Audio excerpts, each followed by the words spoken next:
chapter 8. All right, let's recap chapter 7. What an intense one. So Anna and Goethe were walking. They seem to walk to school together, and we find out that Anna doesn't know about her brother's plan to leave to the west. Goethe feels uncomfortable and guilty knowing about this secret when Anna doesn't even know. As they walk, Goethe sees her father Aldous across the wall, and he does a dance from her childhood which contains a hidden message to dig. Okay, let's start. Years ago, Mama and some other women in our building used to garden in a small patch of dirt behind our apartment. They enjoyed the work, and the food from the garden was very good. But one year, the food shortages had been particularly fierce, and the harvest disappeared into the hands of those who walked by it each day. Mama never gardened again, said it wasn't worth the bother. I found the shovel after school, right where she had left it. It was tucked in a forgotten corner of the basement, along with the things other families in our building had no room for upstairs. There were many boxes and crates and dusty surplus tins left over from the war that probably weren't even edible anymore. Means you can't eat them. Nobody ever went down here, though. The corners always stayed dark, and every time I came, I felt like the roof and dirt floor were closer to each other than the time before. Although my instinct was to leave the basement as soon as possible, I forced myself to stay and stare at the shovel, as if another hard look would somehow help me understand what Papa wanted me to do. Perhaps he wanted me to encourage Mama to start gardening again, or for me to plant one myself. No, I didn't think so. He had pantomimed the lyrics for digging, not for planting. So pantomime is like acting something out with your body. Digging. Maybe before he left he had buried some sort of treasure nearby. Papa must be worried about our family, and of course he would want to take care of us. Well, he didn't need to worry. Fritz's after-school bricklaying job helped us with money. Sure, we didn't have a television, but Anna did if there was anything I really wanted to watch. Most of our entertainment came from Fritz's record player, which was good enough most of the time. And we had no Trabant like other families. That was a type of car that was manufactured in East Germany. I'll have a picture so you can visualize it.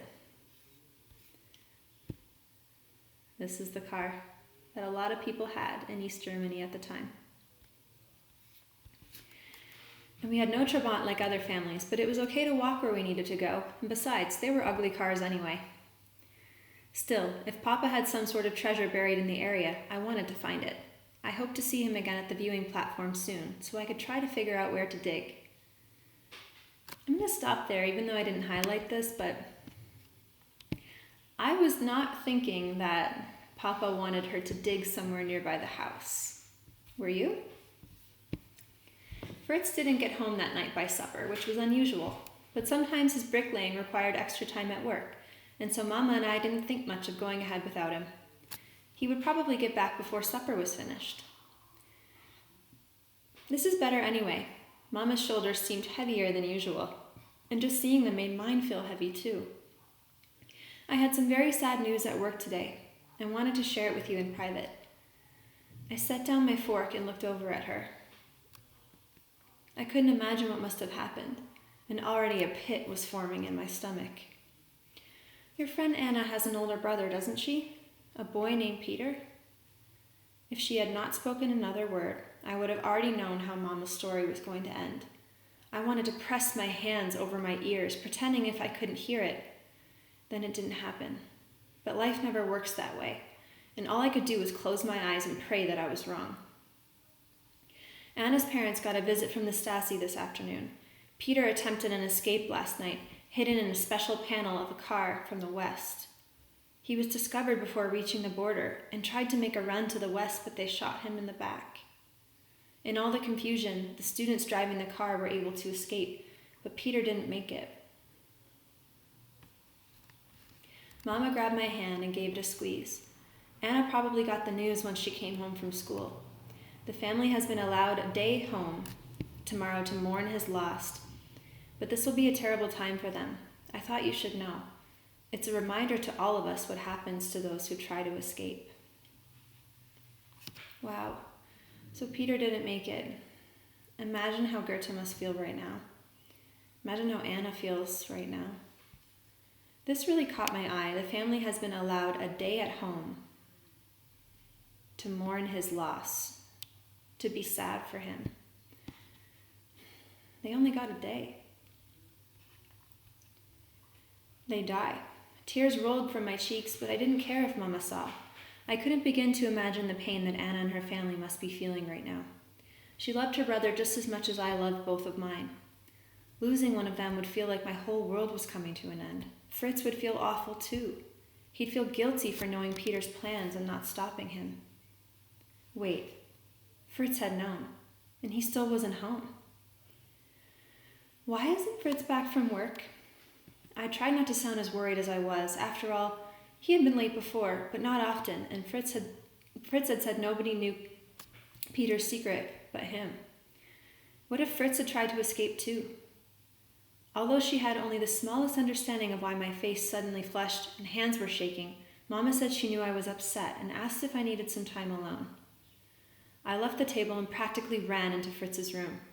I had half expected to see a note on his pillow too, some words of apology and explanation for his own escape attempt. There was nothing. So maybe it was just my imagination.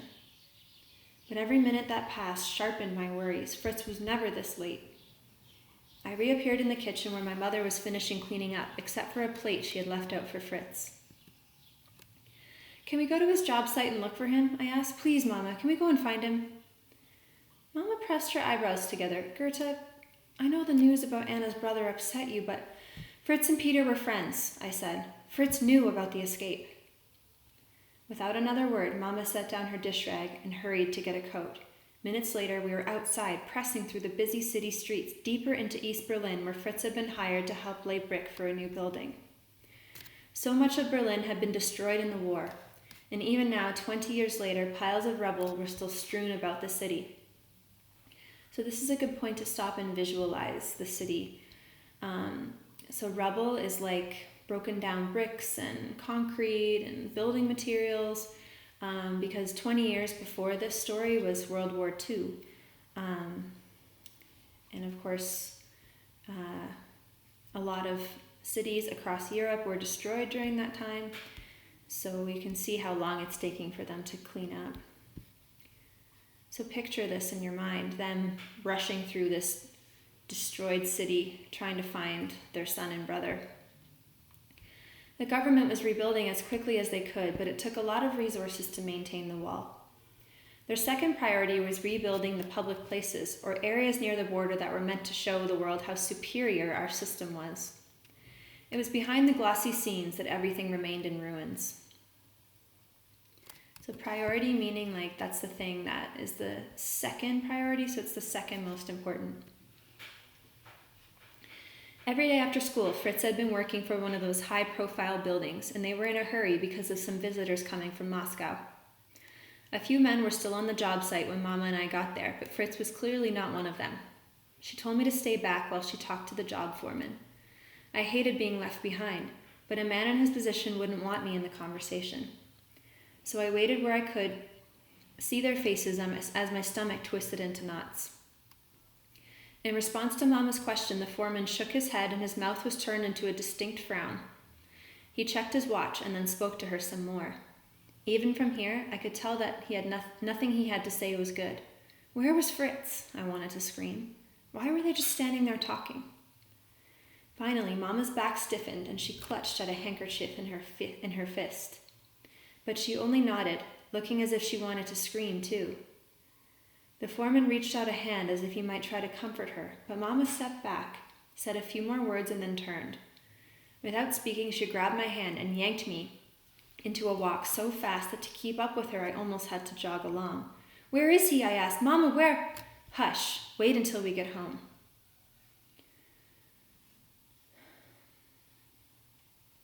Why doesn't Mama want to tell Goethe what's going on? And what do you think is going through both their minds right now?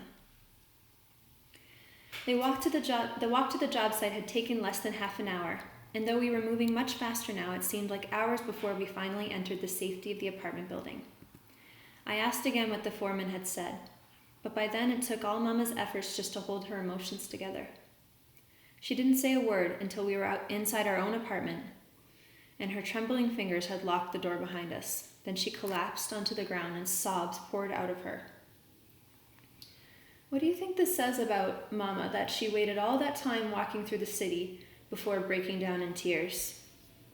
What does it say about her, and also what does it say about the environment they're living in? The Stasi came to get him today, she said through choked breaths. They believe he was involved in Peter's escape attempt. They took him away. What will they do to him? I once overheard Papa telling my mother that he wasn't afraid of anything except our secret police. He said that if he were ever arrested, no matter what they did to him, his life would be over. I didn't know a lot about what happened to people after the Stasi got them. The only people who knew for sure were either the agents or people subjected to their interrogations or tortures. They rarely talked about what had happened to them, if they ever returned. Even the locations of Stasi prisons were secret, so I knew Mama couldn't answer any of my questions, but Fritz was her son. Even if it was only based on instinct, she had to have some answers, some way to make this better. Except I had learned a long time ago that there were some things even a mother couldn't fix. She couldn't bring back Papa and Dom, or bring us to them. She couldn't keep me from missing them every single day, and nobody I knew could bring down that wall. All my mother said was, they told Fritz it was only for questioning, but the foreman doesn't know if that's true. Then she turned to me. Are you sure Fritz knew about Peter's escape? He told me last night. And you waited this long to say anything? By the time Fritz told me Peter had already left, I'm sorry, Mama. She closed her eyes, and the tears ran beneath her lashes like a steady leak of a pipe. I put my arms around her, hoping to comfort her a little. Go to bed, Goethe. I didn't want to. It wasn't my bedtime yet, and I wanted more than anything to stay awake until Fritz came home. If he came home. I'm going to Herr Kraus's apartment next door, Mama said. He will know if there's anything we can do. We didn't see Herr Kraus as often as we used to, not since Papa left. Mama had brought him dinners after his wife died last year, but she also felt it was dangerous for the Stasi to believe that we were anything more than casual neighbors. If she wanted to see him now, then I knew how frightened she was for Fritz. Let me come too, I said. You've done enough, Mama snapped. Then her eyes softened. I didn't mean that. Please, go to bed. I kissed her cheek, though I'm sure she didn't feel it, and apologized again, though I wasn't exactly sure what I'd done wrong. On my way to my bedroom, I passed Fritz's room. The door was closed tight, which I found odd, because it hadn't been when we left. Maybe he'd come home while we were out. I turned the handle and darted in, fully expecting to see Fritz lying on the bed with his Beatles album turned low. I saw that record first, smashed on his floor like someone had crushed it beneath his boot. Fritz had a poster of Anne Margaret on his wall, supposedly a popular actress in America, but that had been ripped down and nothing but the tacked-in corners remained. The rest of his room was in disarray, meaning it was all over the place, messy. With drawers pulled out and books thrown onto his bed, but nothing else seemed to be damaged. The Stasi had been here.